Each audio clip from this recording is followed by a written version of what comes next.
यवतमाळ शहरात घरफोड्यांचे सत्र वाढले, नागरिकांमध्ये भीतीचे वातावरण.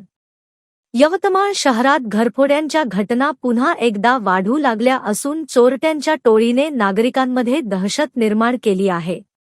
वाघापूर बायपास परिसरात बंद घरांना लक्ष्य करत चोरट्यांनी एकाच वेळी 3 घरफोड्या केल्याची धक्कादायक घटना उघडकीस आली आहे.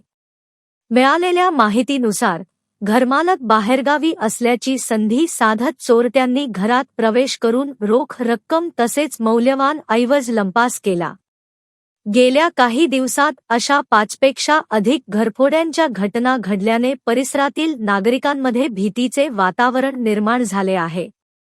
घटनेची माहिती मिळताच पोलिसांनी तातडीने घटनास्थळी धाव घेतली असून तपास सुरू केला आहे. परिसरातील सीसीटीव्ही फुटेज तपासण्यात येत असून त्यात चोरी करताना काही संशयित चोरटे कॅमेऱ्यात कैद झाल्याचे समोर आले आहे. त्या आधारे पोलिसांकडून आरोपींचा शोध घेण्याचे प्रयत्न सुरू आहेत. दरम्यान पोलिसांनी नागरिकांना सतर्क राहण्याचे आवाहन केले असून घर बंद ठेवताना आवश्यक ती खबरदारी घेण्याचा सल्ला दिला आहे.